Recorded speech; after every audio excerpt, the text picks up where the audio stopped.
Tank desta semana. Começo por voltar a pedir desculpas, porque o Think Tank, como sabe, vai para o ar às terças-feiras, às 17h30. Só que tivemos um problema de força maior na terça-feira e não podemos fazer o programa.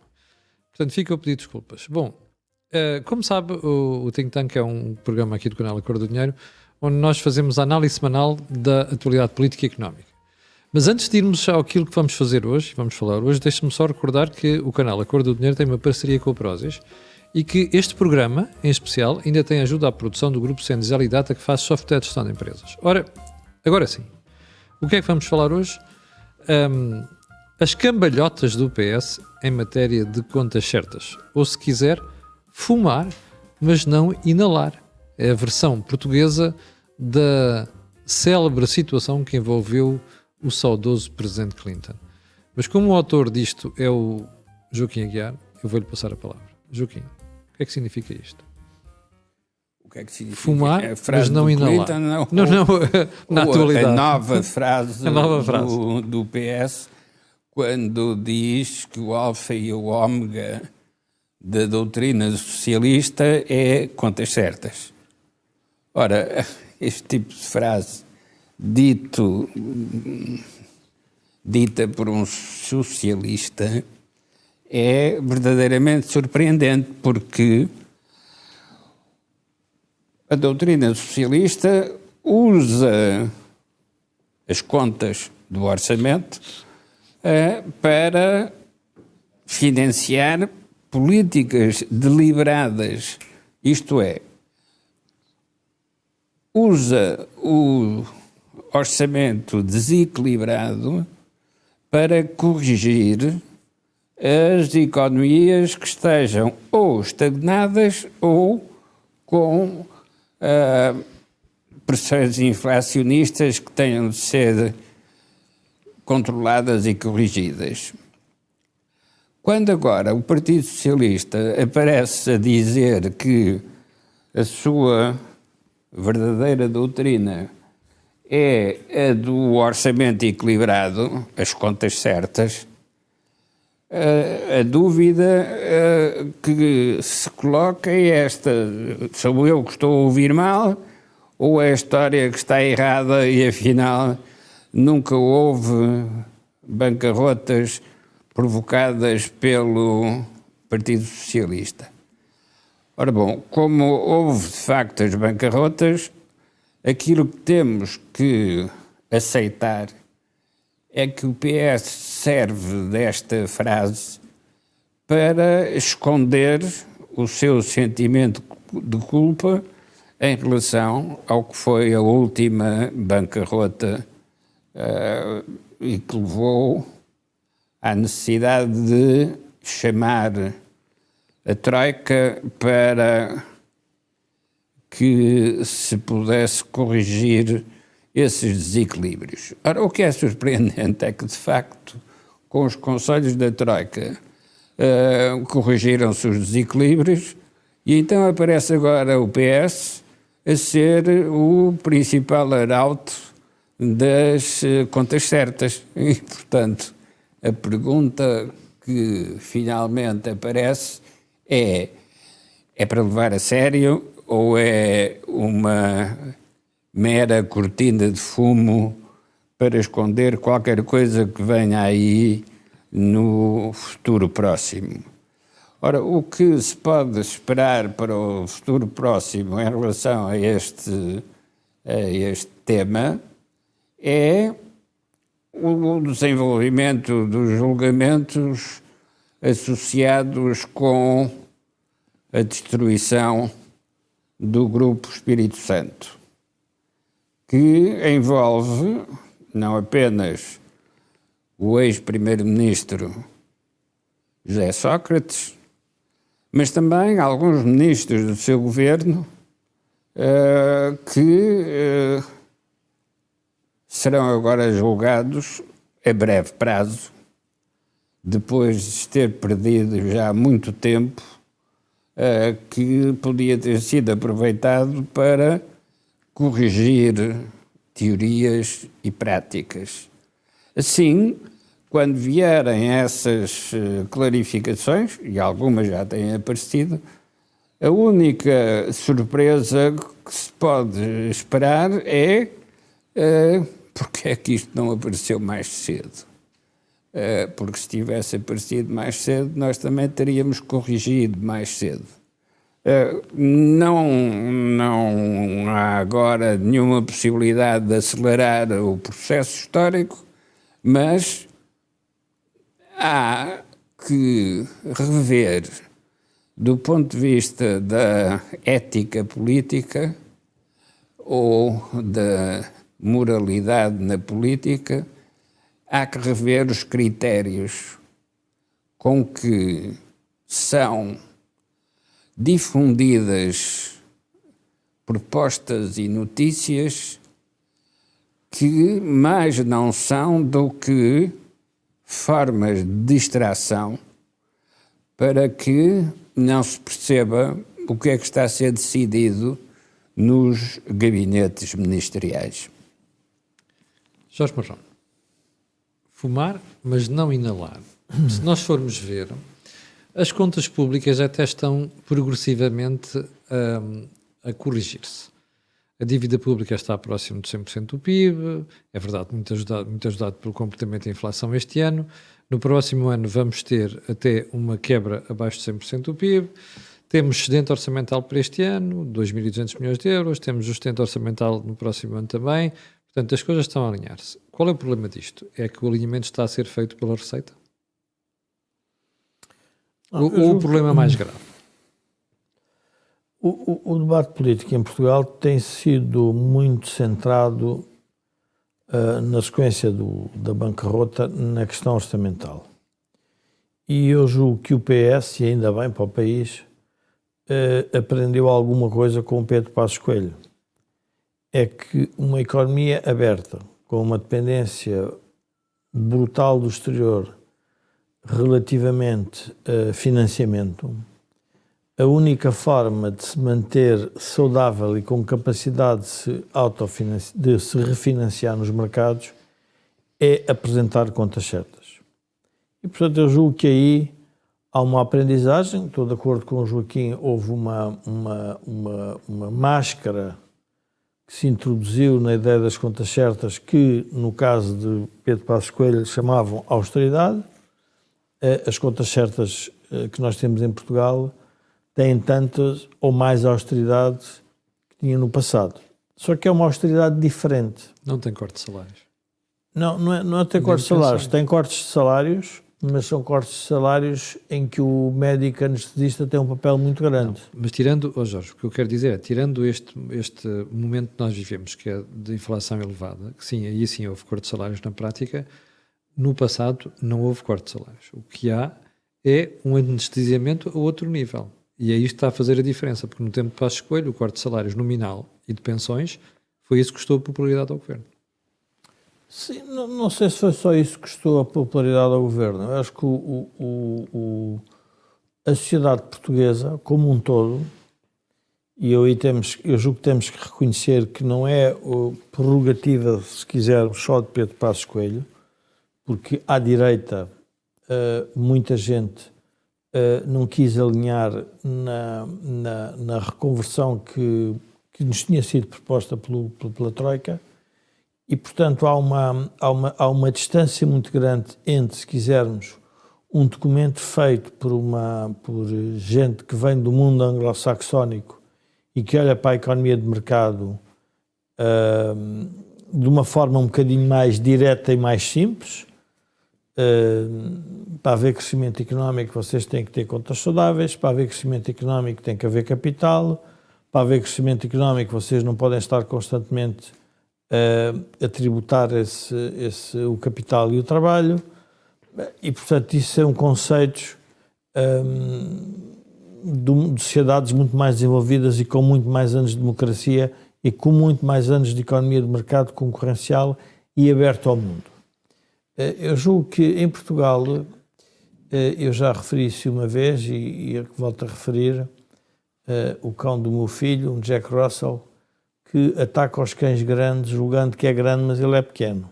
O problema de Portugal é que fala nos assuntos mundiais, globais e sobre coisas como, por exemplo, a reconversão de uma economia, explicando como é que deveria funcionar a economia inglesa, a economia alemã, a economia francesa, a economia italiana, a economia do norte da Europa, e não é capaz de mudar a sua própria economia. Portanto, somos um povo que constrói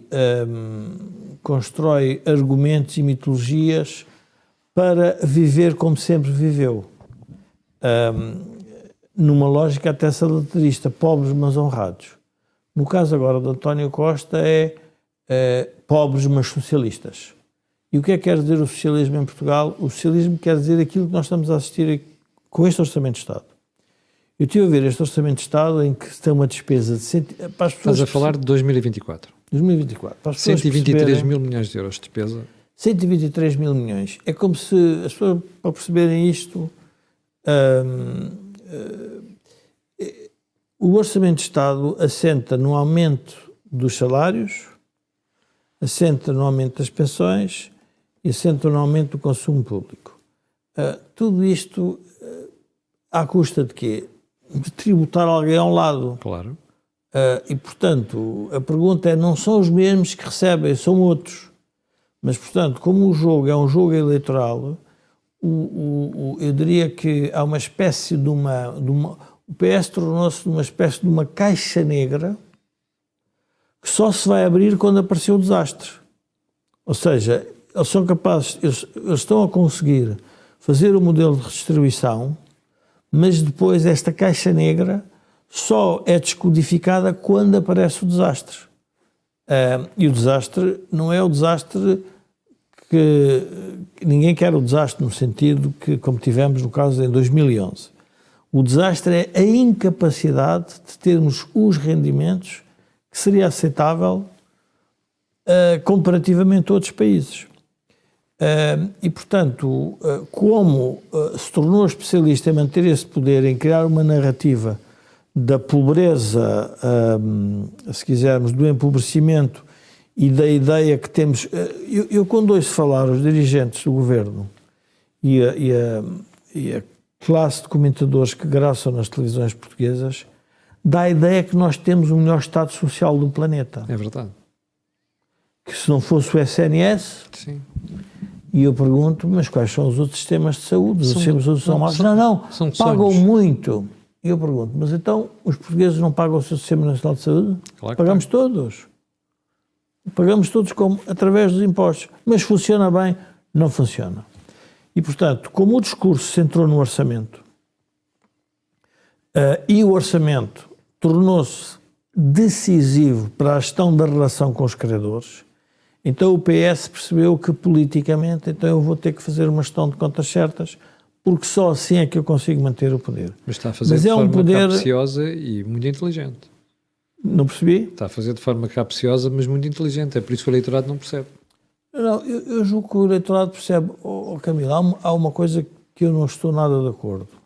O eleitorado beneficia com esta política orçamental, porque o eleitorado é ele próprio egoísta Ou seja, o eleitorado faz o status quo. Quando me dizem... Mas alguém paga, Jorge. Não só Camilo. Alguém paga. Mas esse eleitorado que paga é o eleitorado que também beneficia. Porque beneficiam como? É óbvio que neste momento, no país, a evasão fiscal é maior. Não se consegue perceber como é que... Indiscutivelmente maior. Sim, sim. E então o que é que se está a construir? Está-se a construir uma sociedade entre aqueles que pagam impostos e aqueles que são capazes de fugir aos impostos e mesmo assim não serem punidos nem penalizados. Portanto, é uma sociedade que vive de uma coisa simples, aqueles que ficam em Portugal e daqueles que saem. Uhum.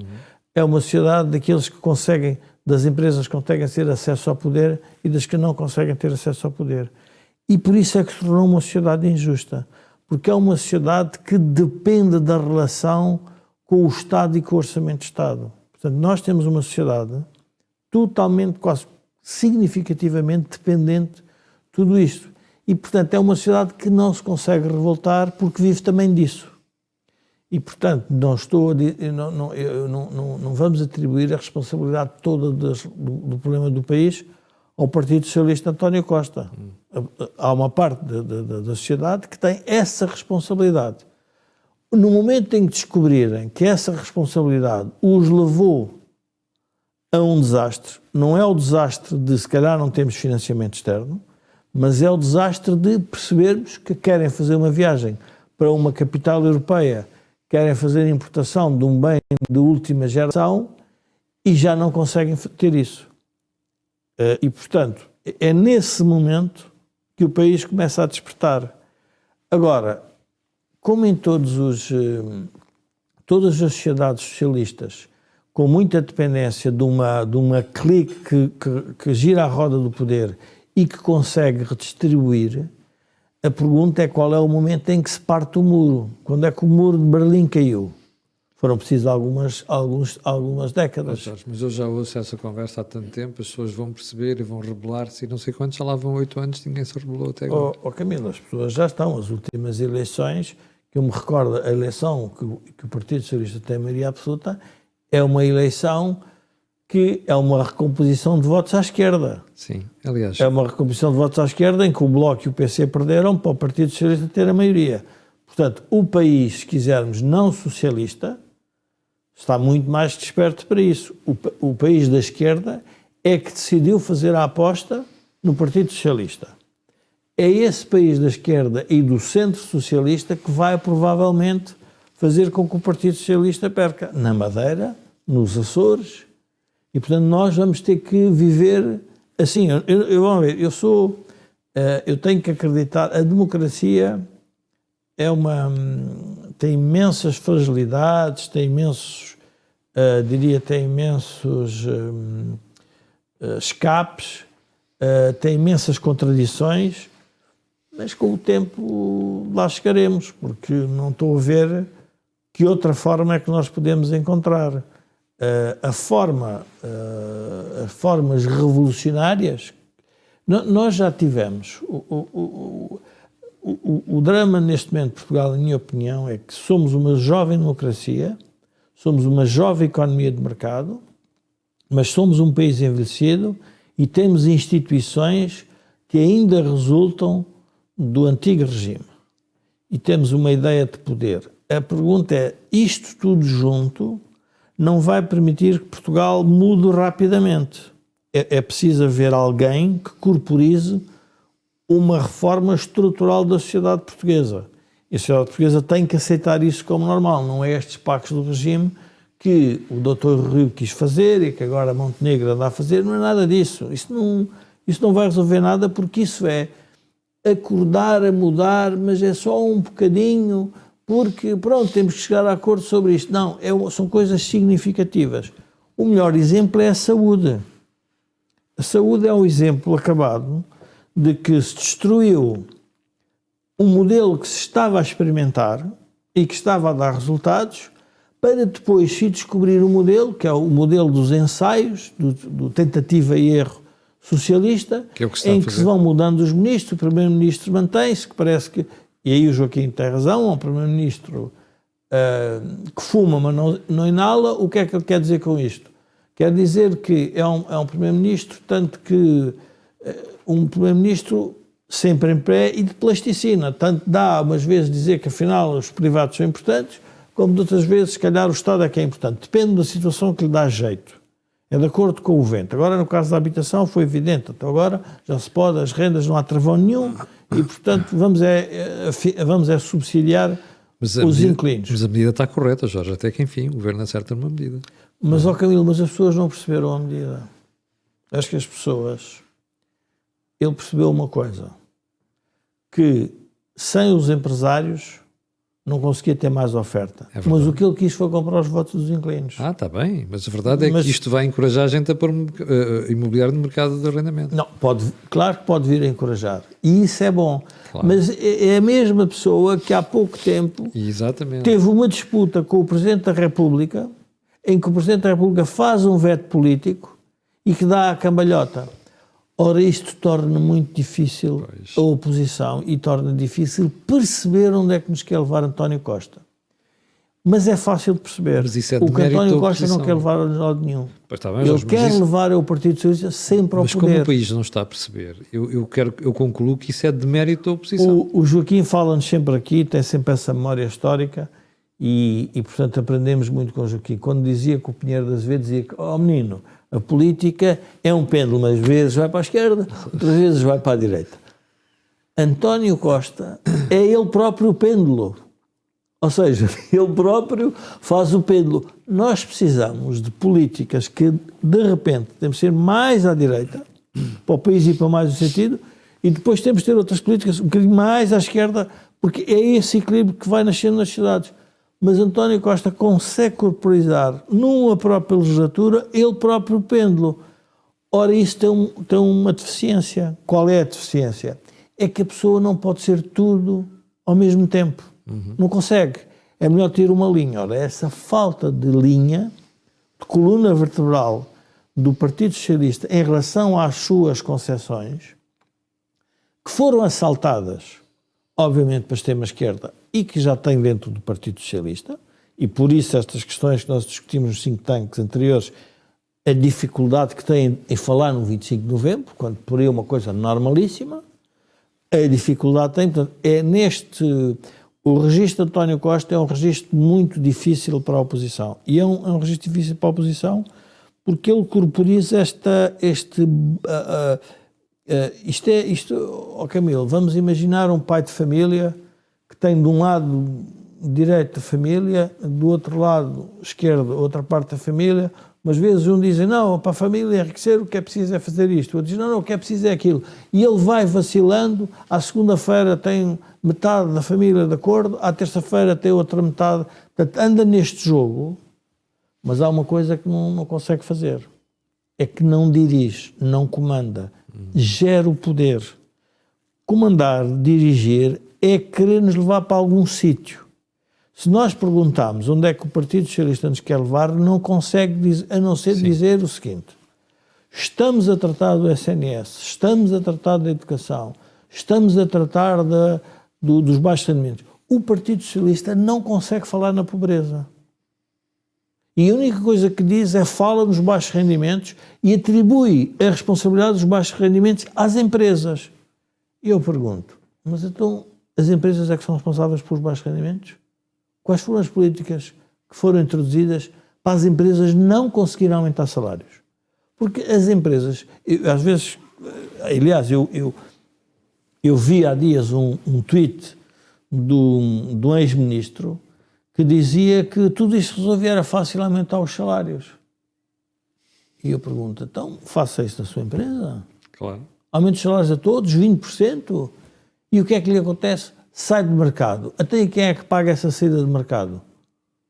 Para as pessoas que ficam depois desempregadas, são todos os outros. Portanto, o Partido Socialista fala, e nessa matéria tem uma narrativa e tem uma capacidade de, disfarçar o problema. Agora, não atribuamos responsabilidades na totalidade ao Partido Socialista. O país beneficia com estas... Há uma parte do país que beneficia com estas políticas. São essas pessoas que têm que votar.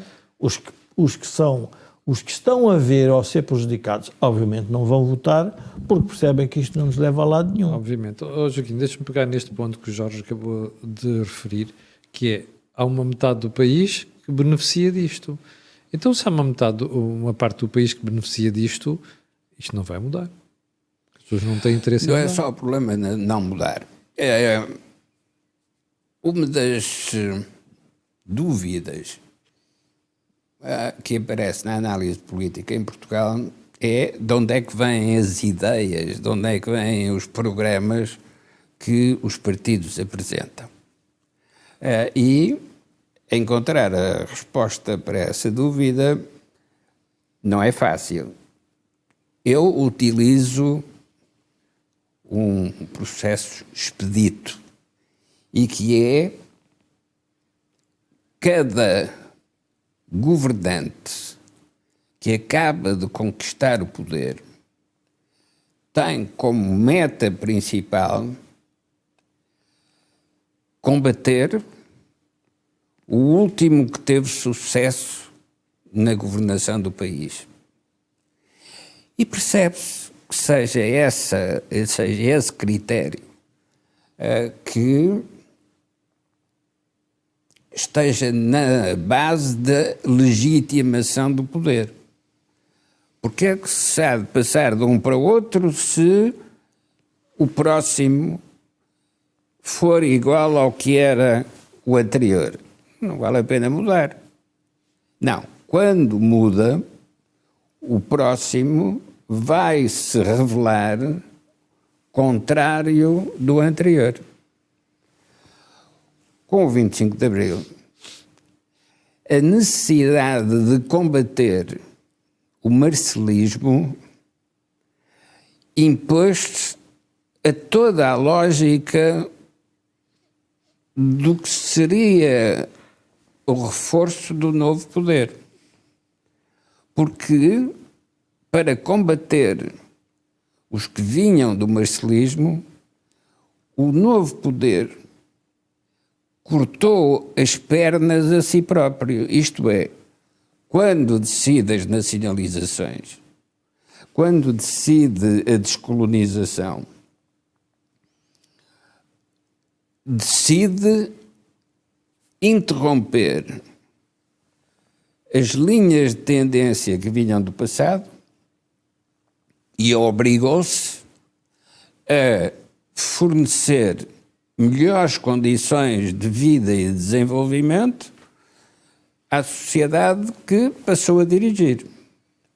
Ora, esta necessidade de, simultaneamente, criticar o passado e melhorar as condições de vida que vinham do passado, cria dinâmicas de crise inevitáveis. Porque, embora os governantes possam adaptar-se, os governados demoram tempo a perceber o que é que são as novas regras. Há muitos anos, o Vítor Cunha Rego, que era um bom observador da realidade política portuguesa, dizia sobre Mário Soares que era uma bola de borracha. Quanto mais se batia na bola, mais alto ele ficava. E, de facto, o Mário Soares não vivia dos dividendos das suas ideias. Vivia da capacidade de usar o ataque dos outros para se valorizar a si próprio. Este modelo de governação é radicalmente diferente do que era o modelo do marcelismo ou o modelo do salazarismo, que esses não viviam dos ataques, mas tinham que demonstrar a sua eficácia governativa. Dizia-se do Salazar, quando alguém lhe falava de um político jovem e promissor, dizia-se que o Salazar recomendava: passem-mo na televisão. Isto é, era a maneira de levar ao raio-x, passem-me na televisão para ver como é que ele se relacionava com o eleitorado e com a sociedade. Mas também do Salazar a frase sobre um ministro em que o Salazar diz: se nós o pudéssemos comprar pelo valor que ele tem e depois o pudéssemos vender pelo valor que ele julga que tem, fazíamos uma fortuna. Ora, este modo de olhar para os executantes da política, neste caso os ministros, com este tipo de desprezo, é uma boa condição, é uma condição necessária para conseguir governar com eficácia. porque aqueles que se elogiam, então, deixam de ter motivação para melhorar aquilo que têm para oferecer. A democracia vive mal com este tipo de critérios, porque a democracia valoriza o mérito e valoriza a legitimidade eleitoral. Só legitimidade sem mérito não dura muito tempo. Ou só dura enquanto o mundo evoluir sem sobressaltos e sem surpresas. Como se verifica com o que tem sido o nosso tempo, e nesse aspecto desde 74 o tempo foi sempre de competição e de exigência, não podemos ficar à espera que venha a calmaria para poder descansar. Não, é ao contrário. As tempestades têm vindo a acumular e não é que sejam cada vez mais fortes, mas são suficientemente repetidas para que não se possa deixar de Joaquim, pensar no futuro. nós estamos a olhar para 8 anos que já passaram com esta política. Já houve uma série de incidentes, pandemias, até agora a crise económica e por aí adiante. E as pessoas não mudam de opinião, não mudam de intenção de voto. Ora, como não estou a ver que vai acontecer mais alguma hecatombe, até porque as bancarrotas acabaram, qual é que é o fator que vai fazer o eleitorado mudar de opinião e votar noutros partidos? Quem analisa anda, obviamente, à procura de encontrar um critério para responder a essa questão. E o critério para responder a essa questão, ou seja, comprar pelo que ele vale e vender pelo que ele diz que vale, Sim. usando este critério, aquilo que se terá de esperar é que o contraste entre o que se promete e o que depois se oferece vai alertar o eleitorado para olhar para as promessas com um novo ceticismo, uma nova desconfiança, que, aliás, sempre caracterizou a sociedade portuguesa nos tempos da monarquia. A desconfiança em relação ao rei era quase que uma obrigação para quem vivesse no país. Hoje não há oposição ao rei, mas anda-se à procura do responsável pela incapacidade do crescimento económico. Mas não se quer voltar atrás e investigar porque é que desapareceu o ritmo de crescimento económico que vinha dos anos 30, 40, 50, 60.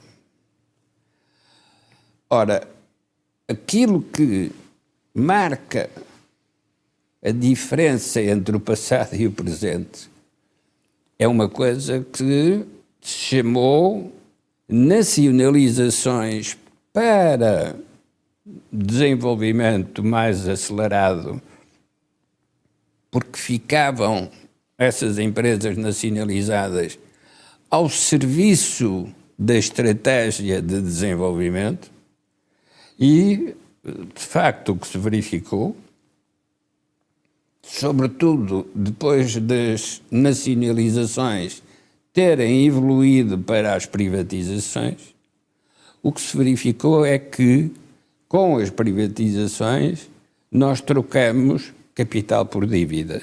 Isto é, as empresas nacionalizadas e agora privatizadas foram compradas, mas com dívida. E, portanto, aquilo que nos balanços se designava por capital era de facto falso, porque por trás dessa designação do capital o que estava era a dívida. Deixa-me só perguntar aqui uma coisa. Jorge, nada parece mudar a intenção das pessoas. Já vão 8 anos e, entretanto, agora aparece uma crise económica, que nem sequer parece uma crise económica, porque parece que, do ponto de vista de sondagens e do governo, as coisas estão a correr lindamente. Qual é que vai ser o fator que vai fazer mudar as pessoas de opinião? Eu estava a ouvir o Joaquim e estava-me a lembrar nos meus primeiros tempos de faculdade. Eu e o Joaquim estudámos na mesma faculdade, passa publicidade, agora ISEG. No tempo de Joaquim era ICEF. Depois no meu passou a ISEG, agora era ISEG. E sempre foi uma faculdade de gente livre e cada um dizia o que lhe apetecia. Mas vale a pena restar aqui algumas coisas relativamente a esta questão das nacionalizações. Tínhamos lá uma livraria que era a Arma Crítica, que por acaso o blog que o falecido Rendeiro fazia as suas críticas ao sistema bancário chamava-se Arma Crítica. Ele também se lembrava daqueles tempos de faculdade e eu lembro-me que os livros, até havia um livro de contabilidade socialista para explicar que o lucro não devia existir. Era uma época em que o que se explicava do problema do país, o atraso todo do país, eram os grandes capitalistas e as grandes famílias. Aquilo estava cheio de livros desses. E o país, isto é o país que se forma de 74 até março de 75. Sim. É um país que destrói a capacidade de pensar uma economia que obviamente deixava de ser uma economia de colónias e passava a ser uma economia europeia. O que se fez foi um corte, fez uma revolução. Ora, ao fazer a revolução, nós temos que pagar por isso.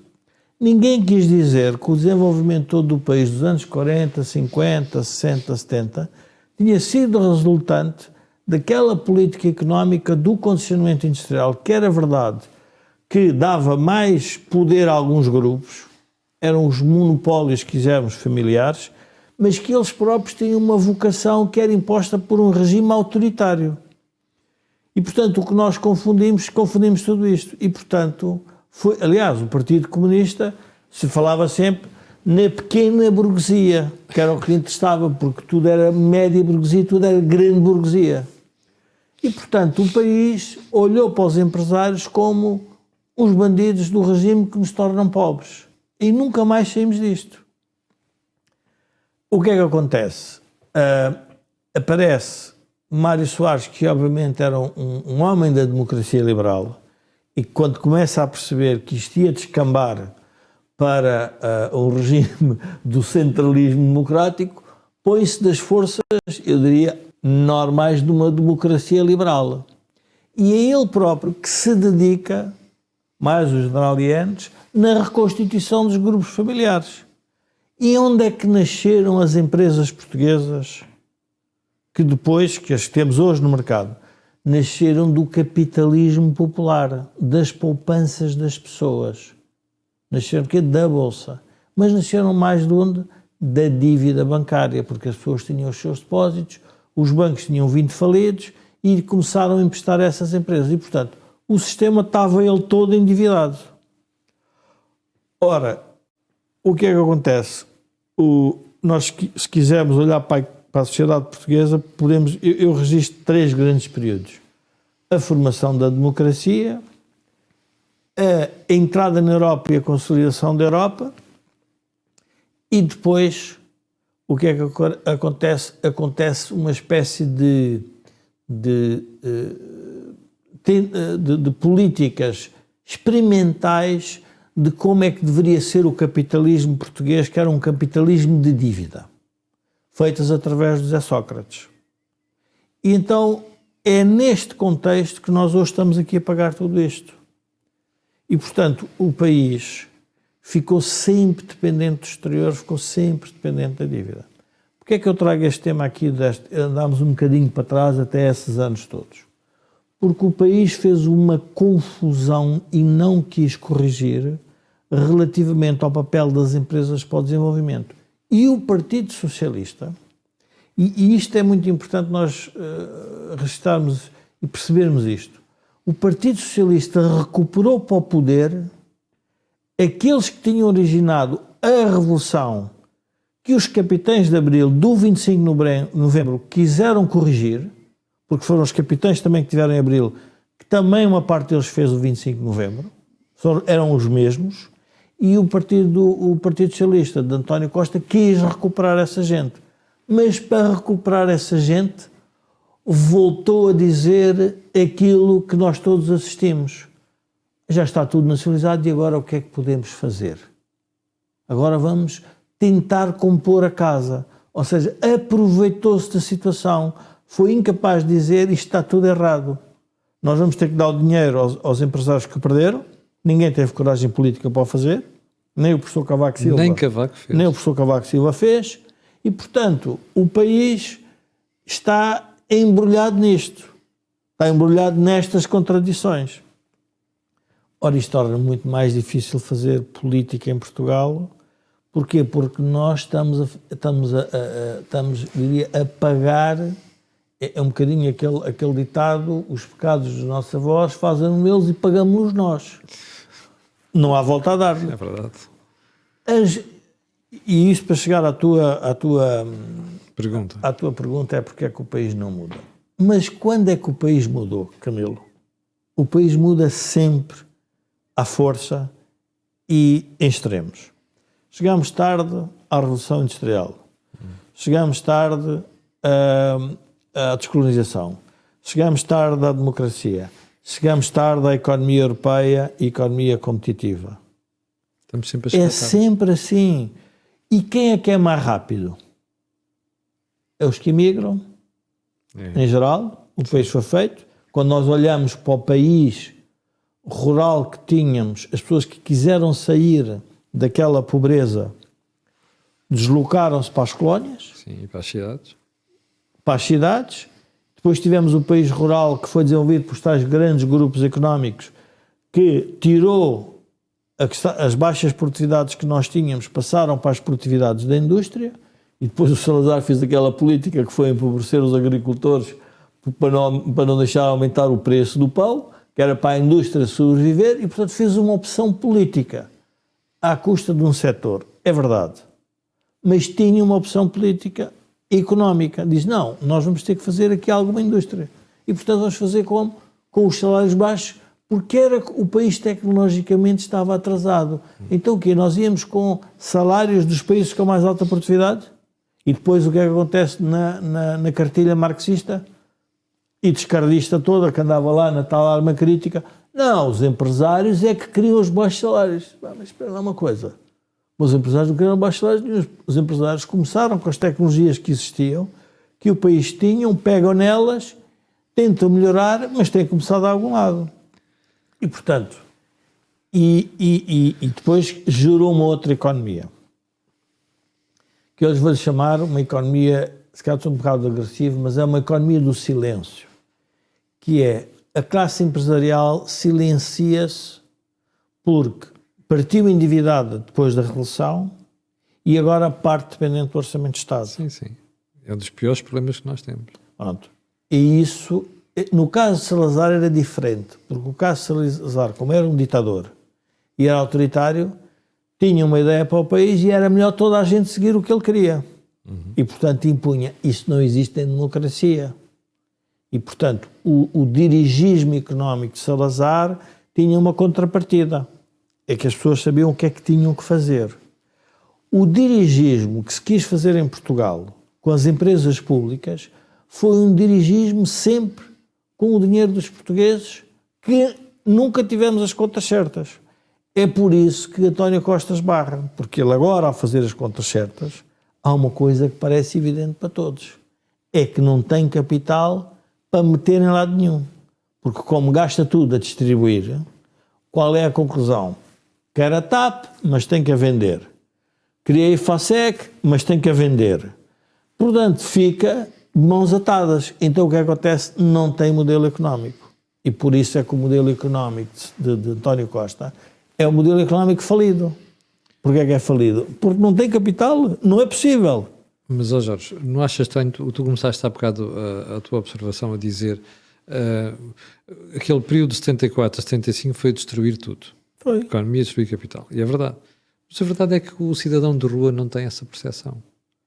Mas, Camilo, mas que é aquele que vota, porque, por exemplo, em Espanha... Não, mas não precisa ter porque as consequências disso ele já está a pagar. Mas o ponto é esse, é que ele não está a perceber que a consequência do que está a acontecer hoje em dia tem a ver com a destruição de capital dos anos 70. Mas isso é a mesma coisa que enfim, com todo o respeito que eu tenho, até porque também tenho algum peso, por um gordo aos 60 anos chega ao médico, tem um acidente cardiovascular e vai dizer que foi porque levantou uma mala e esquece de dizer que andou a comer a vida inteira mala e que, portanto, está ali gordo. Quer dizer, ele tem a consequência, tem um acidente cardiovascular. Não quer perceber porque é que o teve.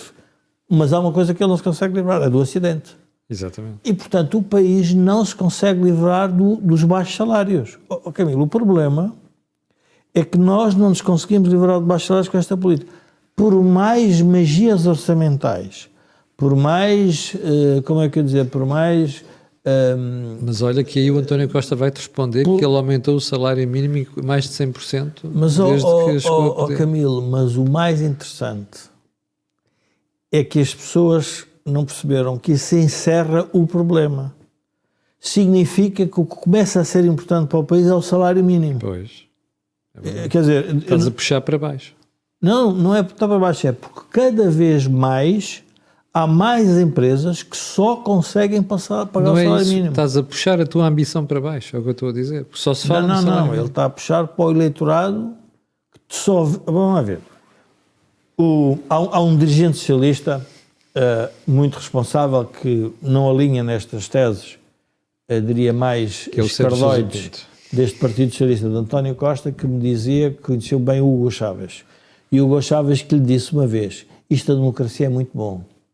Quando eu tenho problemas, faço eleições e ganho. A democracia é também um regime que permite comprar votos com pequenas coisas. Sim. Se houver cada vez mais pessoas com salário mínimo, e se todos os anos o governo diz que aumenta o salário mínimo, essas pessoas vão ficar gratas. Sim. Porque estão a melhorar a sua situação. Dá jeito ao poder. Dá jeito ao poder. Portanto, isso aí não é vamos lá ver. Isso diria que é uma estratégia... Agora, é uma estratégia política indireta. Porque o que ele percebe é que não consegue aumentar o salário médio dos portugueses. Comparativamente ao dos romanos, ou dos italianos, ou dos franceses, ou dos norte da Europa. Não consegue. E não vai conseguir, Camilo, porque... por esta razão que eu estava a dizer. Ou seja, porque construiu uma economia que é uma economia...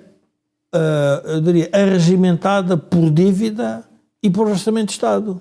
Não é uma economia em que as famílias queiram elas próprias pôr à disposição do país o seu capital acumulado. Aliás, o maior problema que eu vejo neste momento, e por isso é que esta questão do imposto automóvel, e já vai não sei quantas mil assinaturas, 350 mil, é relevante. Porque o que acontece é que o regime está a chegar a um ponto que, como já não consegue tributar o fluxo de rendimento, começa a tributar o património. E para os portugueses o património é carro e casa. Não é por acaso que isto está a assustar o governo. Porque quando começam a ir para o património e casa, a coisa é um bocadinho... E por isso é que o governo se assustou esta semana, porque o Secretário de Estado dos Impostos veio dizer que se ia mexer no IMI. São as duas componentes, o carro e a casa... E tu bem disseste que se estão a pensar nas zonas do IMI. É verdade. Ora, isso é para responder às... O Partido Socialista tem uma contradição em si mesmo que não vai conseguir resolver. Porque para manter os votantes mais à esquerda perto de si, vai ter que falar sobre o património. Sim. Porque para a esquerda Claro. ninguém devia ter património. Claro. E a esquerda não percebe que nenhuma sociedade do planeta, nem aqui nem no planeta, Terra, se devolve sem património. E património acumulado é aquilo que serve para investir. Qualquer pessoa percebe que só compra casa se não gastar e puser o dinheiro de lado. Isto é tão verdade para uma pessoa individual como para toda a economia. Eles não aceitam isso. E, portanto, vão ter que dizer que não pode haver património. Mas se não há património, também não há, se não há capital acumulado, também não há investimento. Não pode haver investimento com dívida. Mas isso já percebemos que não funciona. Porque depois há um momento que os credores chegam ao pé de nós e dizem, faz favor, pague-me lá. Que é os bancos. Quando os bancos dizem, pague-me lá. Mas eu não tenho, então venda. Foi o que nos aconteceu. Vendo o ativo. Vendemos tudo porque não tínhamos dinheiro para pagar. Portanto, esse é um problema que o Partido Socialista tem para resolver. Porque não consegue sair disso. E como não quer dizer aquilo que é óbvio, então anda a fazer esta jogada para trás e para a frente. Anda a saltar de políticas. É óbvio que isto, o resultado é este. Nós não podemos ter diferente. Agora, não pode esperar do povo português aquilo que não é o povo português. Eu acho que é melhor... Isso quer dizer o quê? Que Ou seja, não somos um povo que faz Marias da Fonte todos os décadas. Não faz nada. Não é só isso. Somos um povo que, como eu costumo dizer, já está há muitos séculos aqui. Está acomodado. Isto vai andando. Está acomodado. Portanto, está acomodado. Isto é o Portugal no seu melhor. E pergunta, mas pode ser diferente? Não, eu acho que a política tem que ser feita no concreto com o povo que temos. Agora, acelerar a história é uma responsabilidade política. Isso aí qualquer político percebe. Ó Joaquim, quem é o acelerador? Quem é o próximo acelerador da história em Portugal? Antes disso, deixe-me contar a mesma história de Portugal com outros exemplos. Nós tivemos um grande processo distributivo com a venda dos bens da Igreja. Sim. Isto é, a Igreja acumulou património e capital, vem o Estado e, a pretexto de ser Estado laico, apropriou-se dos bens acumulados pela Igreja. Rapidamente isso desapareceu e não chegou a ser investido, isto é, não chegou a ser um fator de crescimento económico. O segundo episódio de distributivismo são as nacionalizações de 75. Também eram apresentados como um modo de pôr ao serviço do crescimento económico as propriedades dos grupos empresariais. Já estavam condicionados pelo condicionamento industrial, portanto, que era uma linha de política do salazarismo, e condicionamento industrial que era ultrapassado por uma habilidade que foi iniciada por António Champalimaud, com as fábricas de cimento, que apresentava um projeto de uma nova fábrica de cimento, não porque a quisesse fazer, mas porque queria impedir que outros fizessem. E, portanto, tinha sempre o projeto de uma fábrica de cimento que era para travar os pedidos de autorização ao abrigo do condicionamento industrial. Portanto, mesmo quando se procura corrigir uma deficiência, há logo quem reaproveita a oportunidade para voltar ao modelo tradicional. E, portanto, nós, mesmo quando lançamos o foguete, ficamos à espera das canas para apanhar as canas, não é? Hoje, o que é que pode mudar a sociedade portuguesa?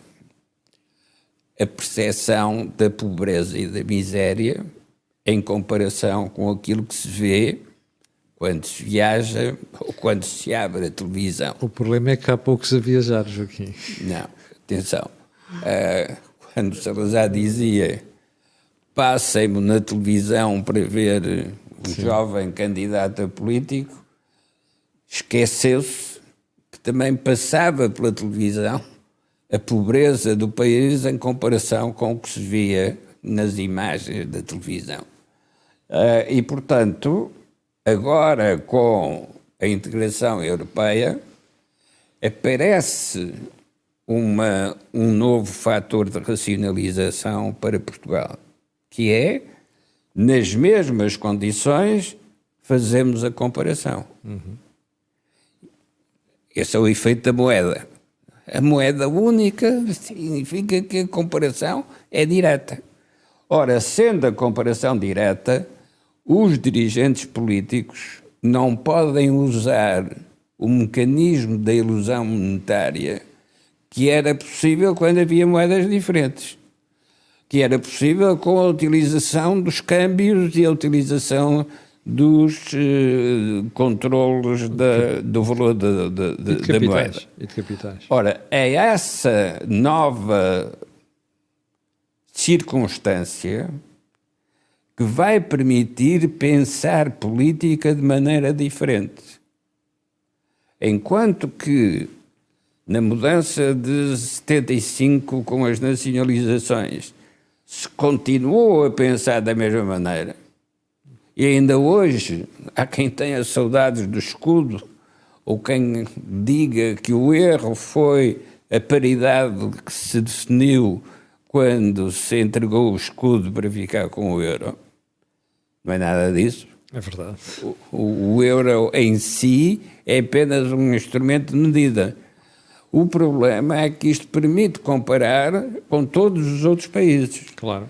E se permite, do ponto de vista dos investidores, saberem para onde é que investem, também permite, do ponto de vista dos eleitores, perceberem onde é que não vale a pena votar.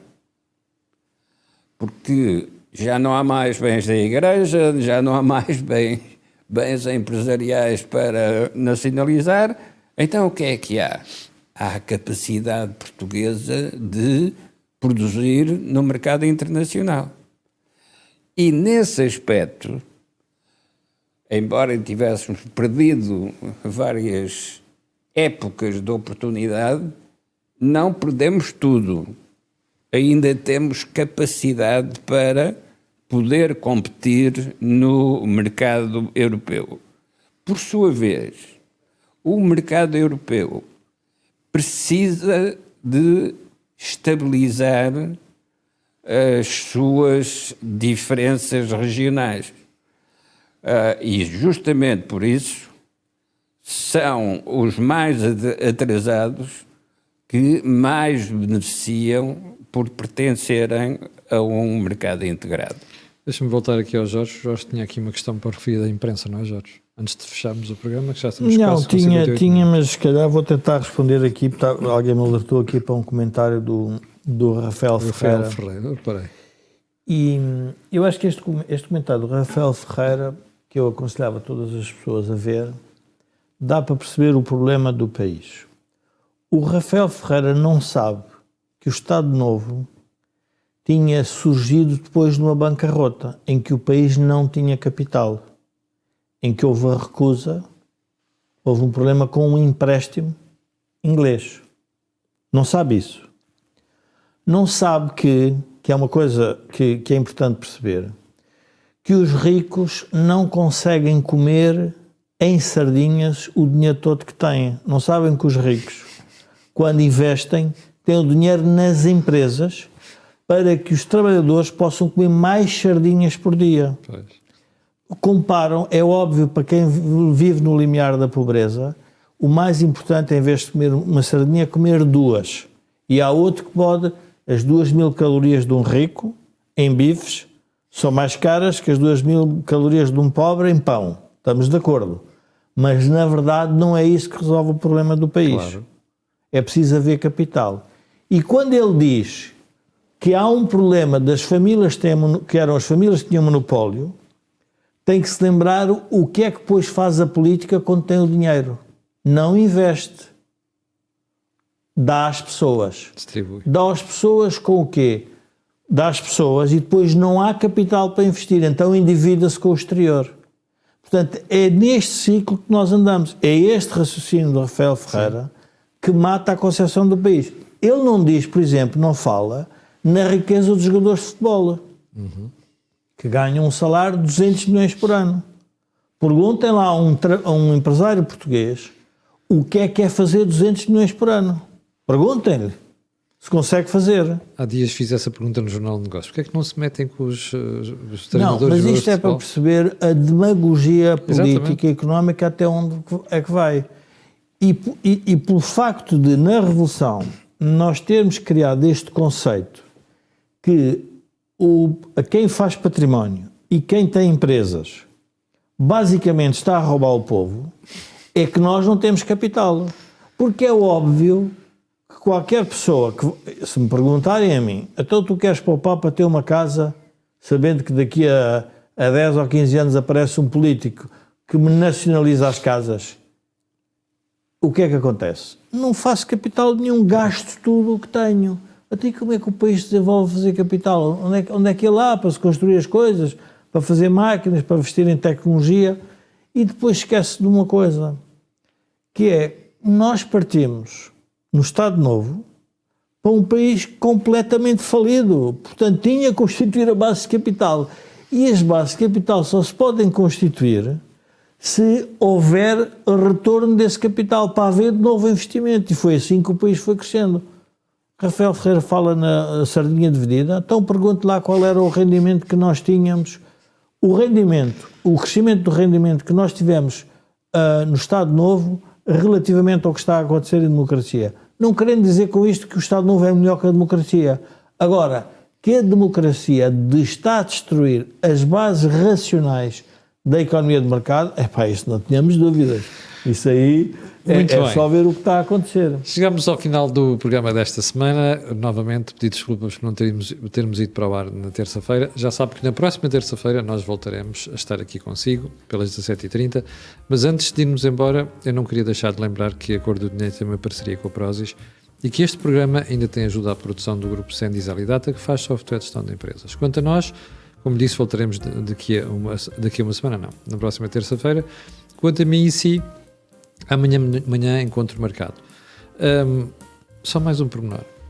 Não esqueça de colocar um gosto, de fazer partilha nas redes sociais e subscrever o canal. Eu escuso dizer porquê. Aquilo que houve aqui não houve mais lado nenhum. Então, fique bem, tenha uma boa noite e até amanhã às 8. Há um gajo que dá um... Desculpa. Já fechou.